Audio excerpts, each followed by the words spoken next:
Welcome to Comeback Class, a podcast that'll teach you how to turn your breakup into the best thing that ever happened to you. And now your host, Lauren Lewis. Hey there, welcome back to Comeback Class. So excited to have you here with me once again this week. If you are new around here and you are going through a breakup and you're having a hard time, maybe that's how you found me from doing a little Google search, you're looking for some advice.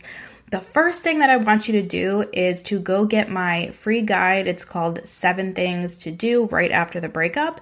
And you can get that at tools.theheartbreaknurse.com/free guide. I'm going to put that in the show notes for you as well. But if this is your first time listening and you're here, you found me because you're going through a breakup and you need some help, then go ahead and get that first. Now, this week is going to be a continuation of what we started talking about last week.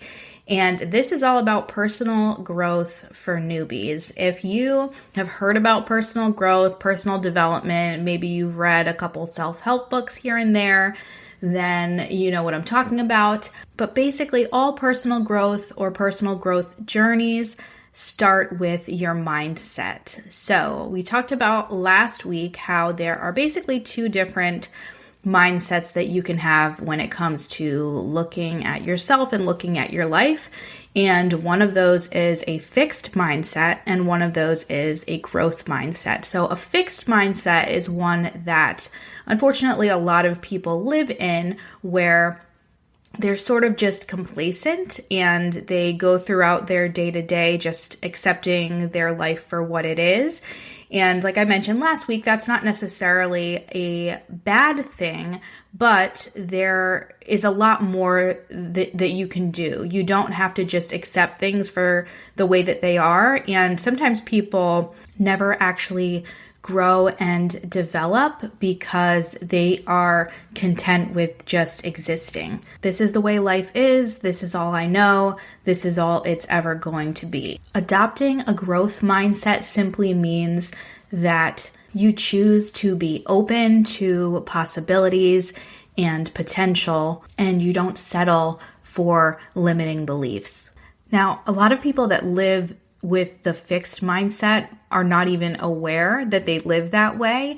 And sometimes it's not until we have a really defining moment in our lives or a really significant event that we start to realize that there is a different way that we can think about things. So in my case, it was because of a breakup that really made me realize I don't have to live this way and I don't have to feel this way. And this, just because this one thing that I really wanted to work out doesn't mean that it's the end of the world. And there's a lot more that I can accomplish in my life than I think is possible right now. So my goal with this series is to help you understand that as well and to help you adopt a growth mindset, because I truly believe it is the best and most fulfilling way to live.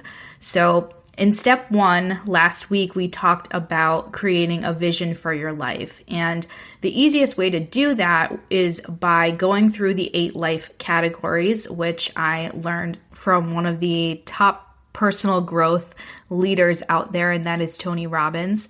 So if you haven't listened to that episode yet, I would do that first. But I am going to recap those 8 life categories for you. And I would write these down and keep them somewhere, because you will be able to reference them whenever you need to, or whenever you feel like maybe there's an area in your life that is lacking, but you're not really sure how to figure it out. I keep these in a note on my phone so that I have them all the time and I can always refer to them. So the 8 life categories are as follows. They are health, relationships, money, career and business, personal and spiritual development, environment and space, recreation and fun, and volunteering and contribution. So the first step was to look at each of these areas and come up with a vision for your life. Come up with a picture for what you want your life to look like in each of those areas. And if you haven't done that yet, you need help. You need that explained a little bit more, then just go back to last week's episode. The next step in the process is going to be setting goals. So goal setting, while fun, can be kind of tricky because sometimes you can really not have any or not even sure where to start, or you can have 1,000 of them. So it's usually one way or the other, right? Now, when you're looking at all of these different areas, these 8 light categories, you're likely going to come up with a lot of goals because it's just pretty much all encompassing. Each area of your life is here. So you're going to have different goals in different areas of your life. So the difference between coming up with your vision and then coming up with your individual goals is that your vision is going to be this overarching picture of what you want your life to look like, whereas your goals, it's really going to be all about specificity, being as specific as you possibly can with your desires.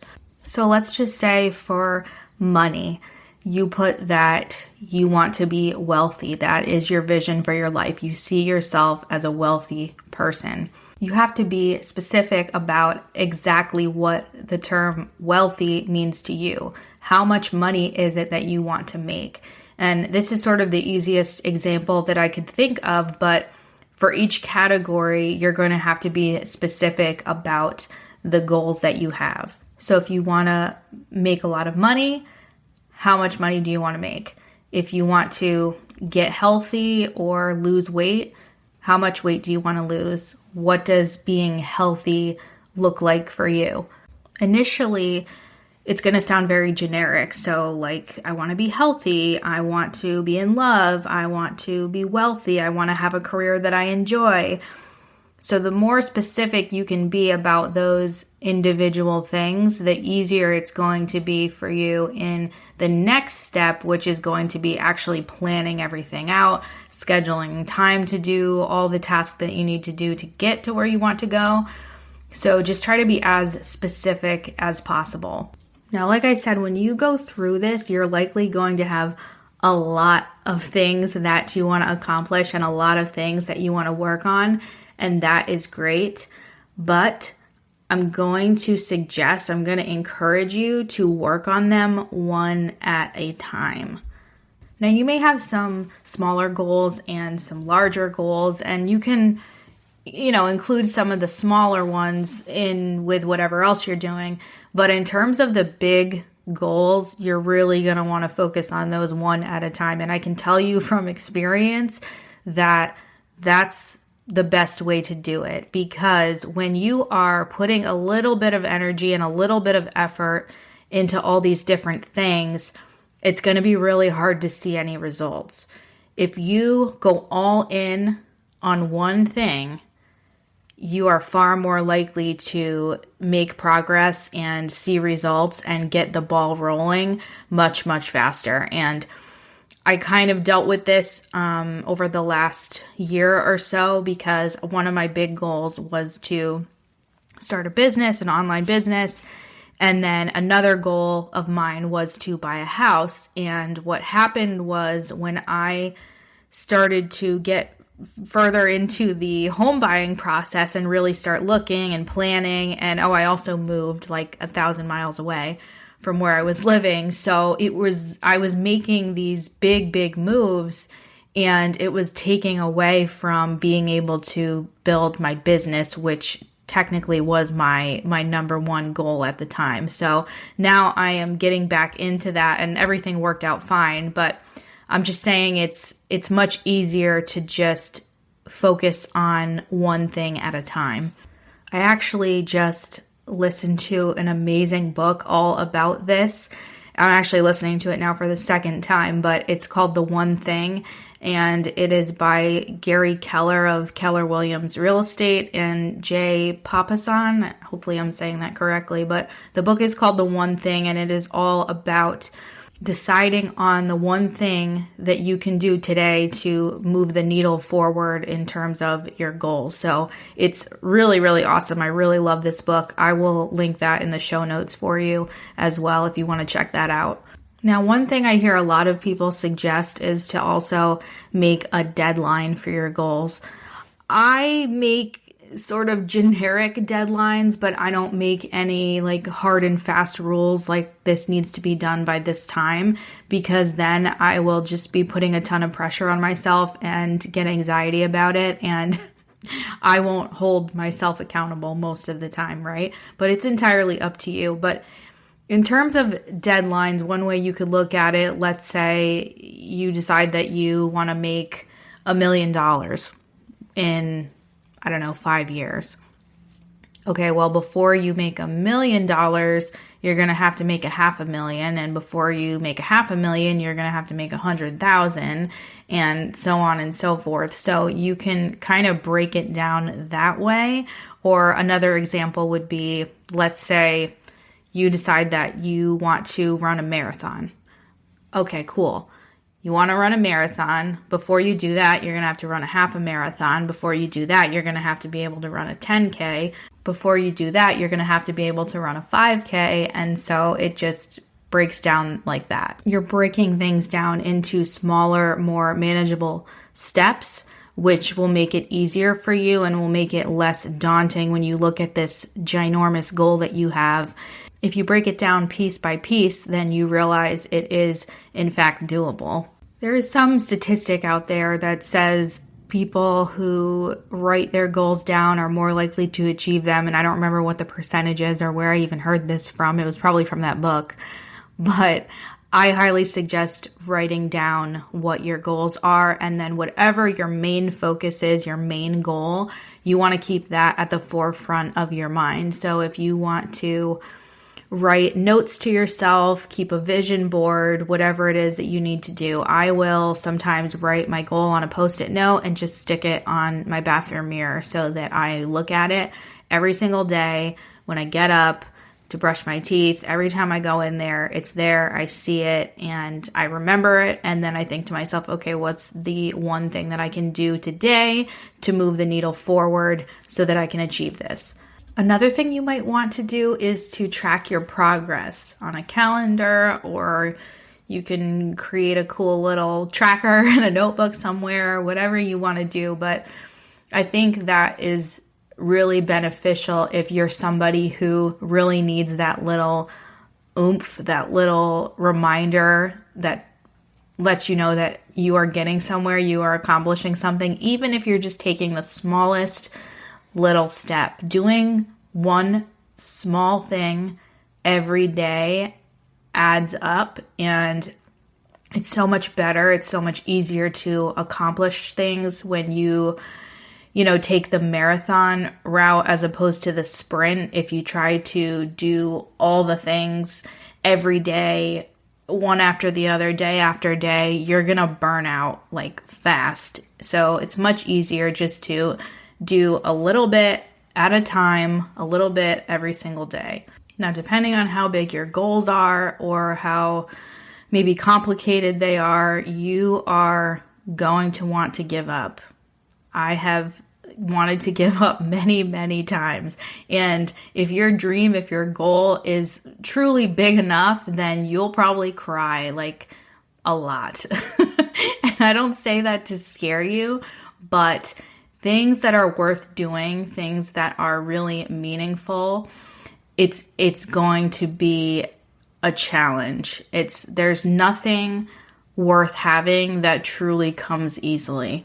But the truth is you gain so much from the journey and so much from the experience that sometimes that's even more important than your destination, which it sounds cliche and corny, and a lot of people say that, but it's really true. It's you grow, you develop, you accomplish maybe other smaller things along the way.